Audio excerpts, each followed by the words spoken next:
Thank you, conference. First-time speaker, Zarah Sultana, your party MP for Coventry South.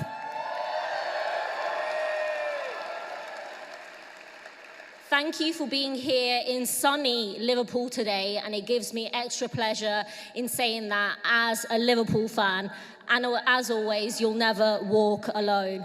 I want to start off by thanking all the workers that have made this conference possible.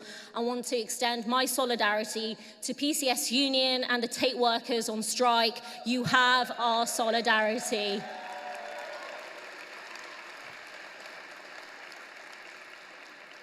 I am so honoured to co-found this party with Jeremy, who I have an enormous amount of admiration and respect for. I know that I speak for all of us.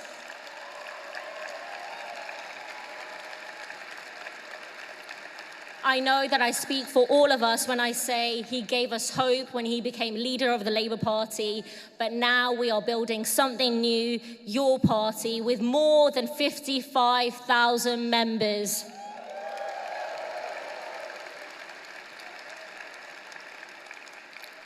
In just a few months, we have built something no one in Westminster believed was possible, a mass democratic working class movement, the largest socialist party in the UK since the 1940s.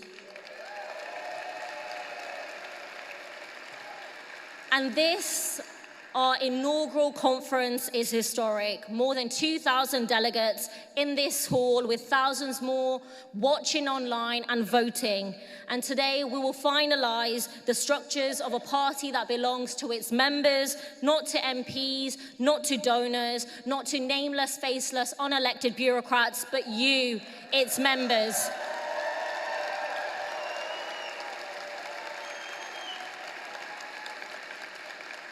Some will say that the decision to adopt the collective leadership model is a win for me. It is not. It is your win. It is you, the members, who have won.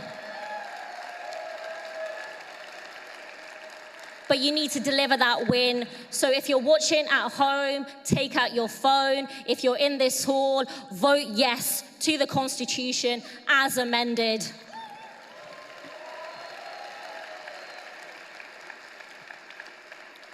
But before we move forward, we have to confront what took place yesterday. The expulsions, the bans, the censorship on conference floor are unacceptable. It's undemocratic. It's an attack on members and this movement.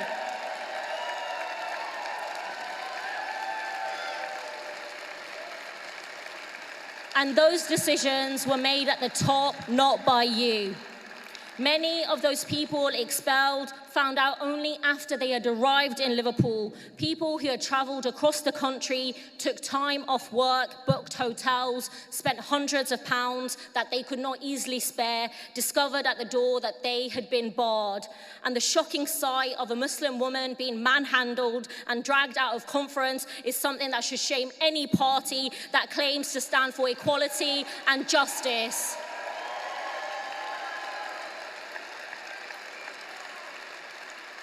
These actions come straight out of the Labour Rights Handbook, the same playbook we have all lived through for years. The witch hunts, the smears, the intimidation, the bullying, the legal threats and the leaks to the Murdoch press. Let me be absolutely clear. The members will not stand for this. The movement will not stand for this. And I will not stand for this.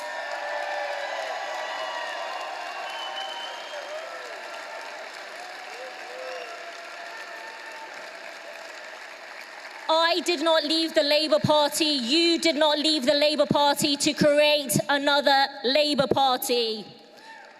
And everywhere I've travelled, in over 30 towns and cities across the country, from Worthing to Glasgow, from Merthyr Tydfil to Birmingham, working class people have said the same thing. This party must be run by its members, not MPs. This party must never be captured from above. This party must never become a Labour 2.0. And that is why we are here, to build a new kind of politics. Democratic, principled, and rooted in the power of the working class. Everyone in this room and everyone outside of this room knows what's wrong with Britain. Nothing works and nothing gets better. This country is rigged to serve the rich and powerful who bought and paid for it.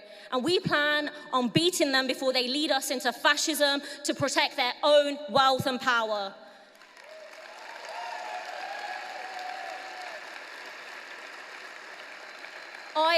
Our diagnosis is simple. In the last 20 years, mega donations to political parties from the rich haven't just doubled, they haven't just trebled, they have gone up 7-fold. When prices go up on your weekly shop, supermarket bosses are pocketing that and then buying politicians. When your rents soar, landlords use your cash to lobby MPs so their interests are protected. When the seas rise and our towns flood, energy bosses buy another private jet while we all pay the price. The billionaires buy up our newspapers, our social media platforms, our TV channels to gaslighting us into blaming our neighbours for the mess. They want you angry, just not at them. Our message to our friends and our neighbours is, if you want to know why your life is getting harder and why everything keeps getting worse, know that the people who control your food, your home, your energy, and your media, they are sending billions of your hard-earned money to the Cayman Islands, and they've got 3 political parties, Labour, the Conservatives, and Reform, all sewn up.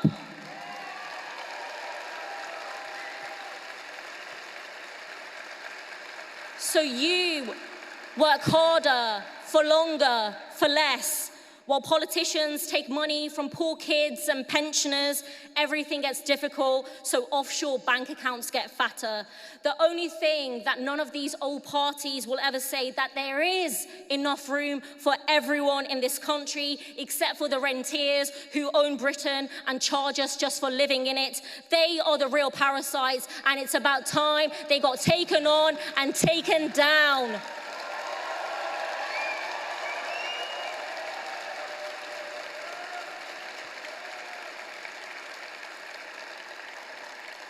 And we have a weak and pathetic Labour government that is pushed this way and that way with the political winds because it does not have the political will to confront the parasites who own Britain. We are here to break up a system that humiliates our disabled friends and neighbours and deprives them of the cash that they need, while funneling an extra £11 billion a year to arms companies.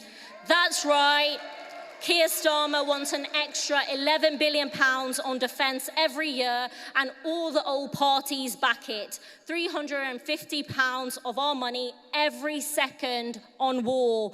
That's money into the pockets of shareholders for the merchants of death. After 2 years where our money has funded daily spy flights over the ruins of Gaza, aiding and abetting a genocide.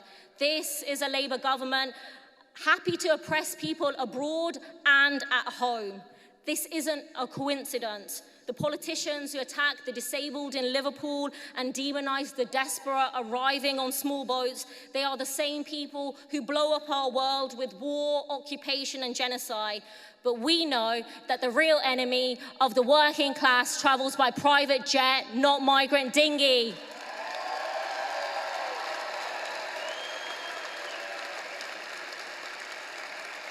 So it's not about stopping the boats, it's about stopping the private jets. Ordinary humans suffer everywhere, so the mighty and powerful can sleep in silk sheets in their blood-soaked mansions. And as socialists, we stand with the oppressed everywhere, from Sudan to Congo to Palestine.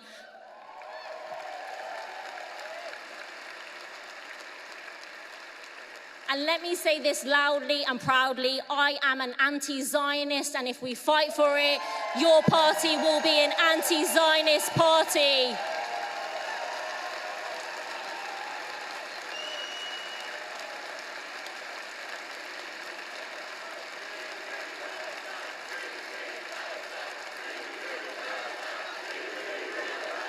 Free, free, free, free. So we must sever all ties with the genocidal apartheid state of Israel. We must expel the ambassador and shut down the embassy.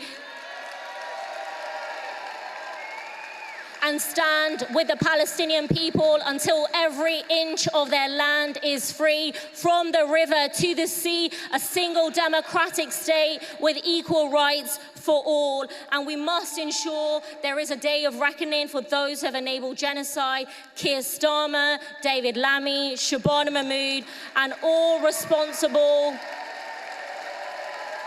are held in the docks of The Hague.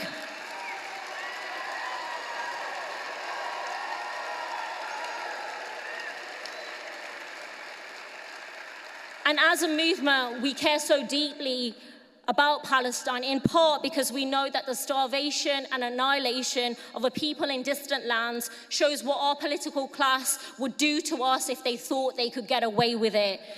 The same people who run Britain want you to believe that every refugee is a rapist, while they grab £12 million of taxpayers' money to protect a parasite called Andrew Mountbatten-Windsor.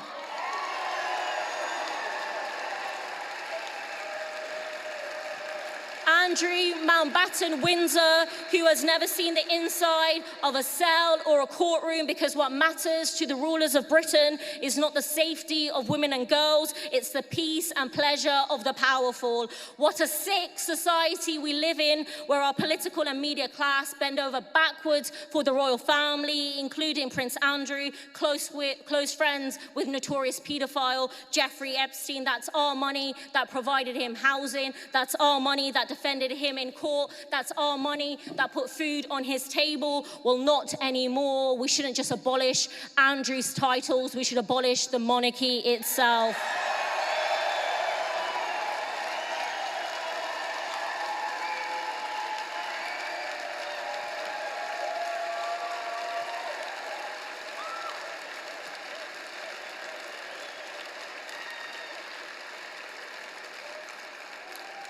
The truth is, we have an epidemic of fake populists who rail against every elite until someone mentions a wealth tax, and then suddenly they go quiet. Just look up reforms donors. They are bought and paid for by the parasites. But the real scandal is that this Labour government is mimicking them. When Farage says, "Kick an immigrant," Starmer replies, "How hard?" and shamefully uses the same language as Enoch Powell, calling us an island of strangers. We are not an island of strangers. We are an island that is suffering, and we see politicians constantly shifting the blame from people who actually have all the money. And then we have our Home Secretary, Shabana Mahmood, talking about seizing jewelry from refugees, endorsed by fascist Tommy Robinson. And our politics desperately needs an organized working class that fights back and says, if you come for any of us, if you come for the pensioners among us, the disabled among us, the immigrants among us, the queer and trans among us, if you come for any of us, you will have to fight all of us.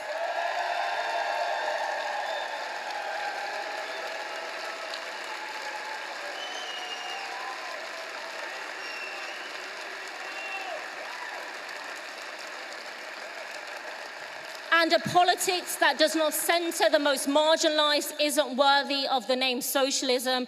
That means saying loudly and unequivocally, refugees are welcome here and trans rights are human rights. The rise in transphobia we are seeing is deliberate. It is being stoked as a wider culture war designed to divide us. And just like with Muslims, with migrants, with disabled people, the goal is always the same. Find a scapegoat to distract people from who really holds the power. It is an old tactic of the ruling class, divide and rule. And our movement has to say with one voice, we will not play your game. We stand with our trans siblings, with migrants, with Muslims, with disabled people. We stand with the most marginalized. And I stand before you as a proud child from Lozells in Birmingham. My grandparents came to this country after Britain's rulers looted their homeland. We are here, as Sivanandan said, because you were there.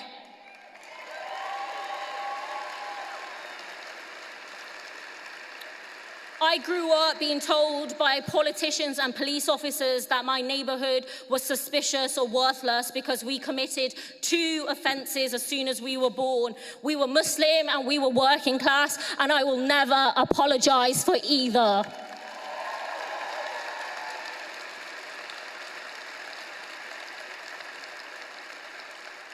And yes, the stakes are enormous. The old is dying, and if the new cannot be born, this will be the time of monsters. Centrist politicians presiding over decline and decay, pushing people's rage towards the far right.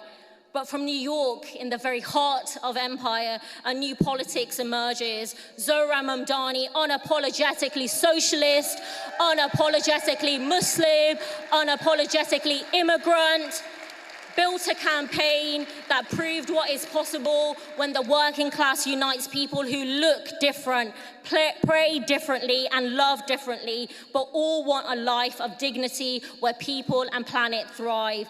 If we don't win this global fight, decay will give way to fascism, and people who look like me will be imprisoned in tents and deported to war zones, while everyone gets poorer except for the hedge fund managers who donate to Labour, the Conservatives, and Reform. But if we win, we will hand over a world renewed for future generations. And I've been thinking a lot about these stakes. It is a huge responsibility to carry.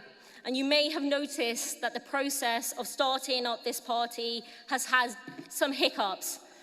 Some of that is my fault, and for that I am sorry.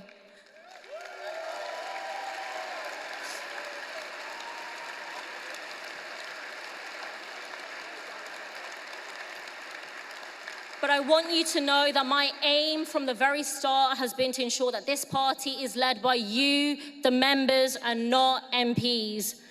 None of us have ever set up a new party before, never designed its structures from scratch, and that process has been messy. We have to get better at working with each other. We have to ensure that the best cure against any culture of backroom deals is people power, and that's why I've been fighting for maximum member democracy, and we saw your hard work pay off this morning.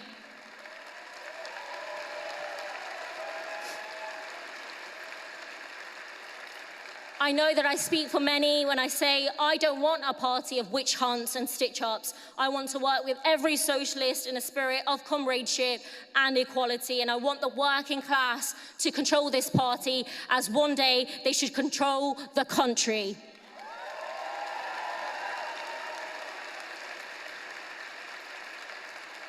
We know that control of our economy has to be taken away from the parasitical profiteers and into the hands of workers who actually generate our collective wealth. We are not here for tweaks of a broken system. We are not here just to lower some bills and sprinkle a wealth tax. We are here for a fundamental transformation of society to replace capitalism with socialism.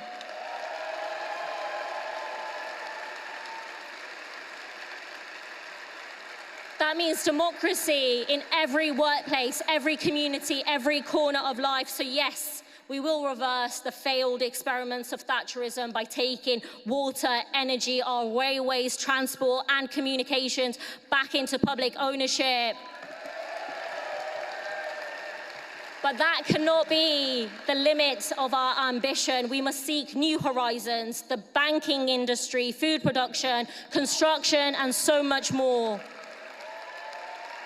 Because we know this fundamental truth: the working class can run society better than the billionaires, the profiteers, and the war criminals who rule over us today.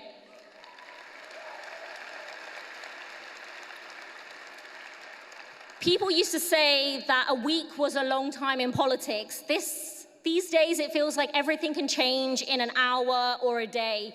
Whatever difficulties we have had in founding this party, that won't matter if from today, from now, we face the working class in all of its diversity and say with a united voice something that all the capitalist politicians have given up on saying: that in the 6th richest country in the world, life can be better. You can breathe clean air, eat good food, and live in warm homes. You can spend less time working and more time with your loved ones, and you can look at your neighbors and know that they're doing okay too.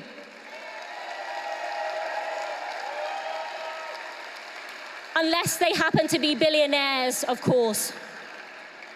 Finally, as a country, we face a stark choice. It's socialism or barbarism, and we choose socialism.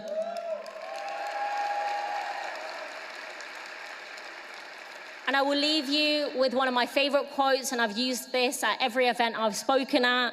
It's a quote from Arundhati Roy, who says, "Another world is not only possible, she is on her way. On a quiet day, I can hear her breathing." Solidarity, thank you so much.